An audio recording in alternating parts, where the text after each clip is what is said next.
Bonsoir, ici Morgan Duffy. Après plusieurs mois de négociations, le Parti libéral du Canada et le nouveau Parti démocratique sont parvenus à un accord sur le projet de loi sur l'assurance médicaments. Ce projet, visant à offrir l'assurance médicale pour tous, permet aux libéraux de conserver le soutien du NPD dans la Chambre des communes. Voici maintenant Alice Rousseau, en direct de la colonne parlementaire, avec plus de détails du projet qui pourrait avoir un impact significatif sur le futur du système médical du Canada. Merci Morgan. En effet, après plus de 2 décennies de promesses, les libéraux ont finalement décidé d'agir sur un projet de loi sur l'assurance médicaments. Le projet de loi C-65, soit la loi concernant l'assurance médicaments, a été présenté le 29 février par le ministre de la Santé, Mark Holland, permettant au gouvernement de couvrir certains médicaments. Par contre, ce n'est qu'une première étape vers les attentes du NPD. Mis sous pression d'accomplir l'une des conditions de l'entente de soutien et de confiance avec le NPD, les libéraux ont lancé une première phase qui couvre certains médicaments de contraception et du diabète. Ce plan devrait aussi prévoir le but ultime du NPD, une couverture universelle au $1 à payeur unique.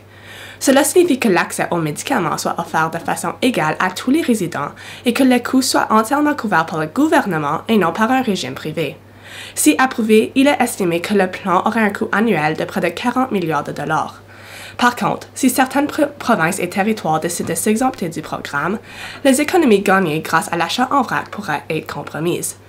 Malgré ces inquiétudes, le ministre des Finances, Chrystia Freeland, assure le public que le gouvernement fédéral est déterminé à respecter le budget établi en automne. Selon l'analyste politique Isabelle Girard, ce plan peut apporter des avantages au Canada. Ce projet n'est pas une nouvelle création. Le Canada est le seul pays G7 à un système médical universel qui n'a pas un système d'assurance à payeur unique. Il vise avant tout à améliorer l'équité, l'abordabilité et l'accessibilité dans le système médical du Canada. Le gouvernement libéral a aussi proposé une liste initiale limitée, une idée très intéressante. En ce moment, le plus grand défi pour 9 millions de Canadiennes est le coût des médicaments de contraception et un quart de personnes atteintes de diabète ne suivent pas leur traitement pour la même raison.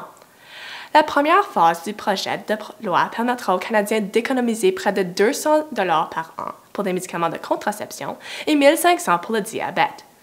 Ce plan pourrait être servi comme un projet pilote afin d'évaluer l'efficacité du système avant la réalisation d'une couverture à payeur unique. Éventuellement, il pourrait apporter beaucoup d'économies au gouvernement grâce à l'achat en vrac. Lors d'une entrevue, le chef du parti NPD déclare que tout le monde devrait avoir accès aux médicaments dont il a besoin avec sa carte de santé et non avec sa carte de crédit. Par contre, l'Alberta et le Québec ont déjà décidé de s'exempter du programme et, selon la spécialiste Emma Dubois, les inquiétudes de certaines provinces peuvent être justifiées. En réalité, très peu d'informations ont été partagées à ce sujet. Il n'y a aucun budget planifié, aucune date mentionnée, aucune liste de médicaments, peu de soutien de la part de provinces, en d'autres mots, aucune précision nécessaire pour formuler une opinion.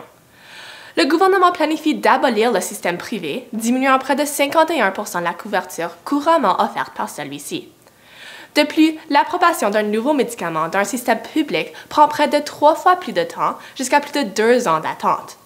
Le gouvernement sera capable d'économiser de l'argent, mais qu'en est-il des compagnies de médicaments?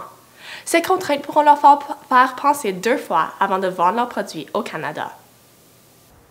Les libéraux ont gardé leurs promesses avec le NPD, créant un compromis beaucoup moins grandiose. Avec les élections qui arrivent à grands pas, plusieurs ont des doutes si le plan a un futur certain. Alice Rousseau, Réseau Horizon, Ottawa.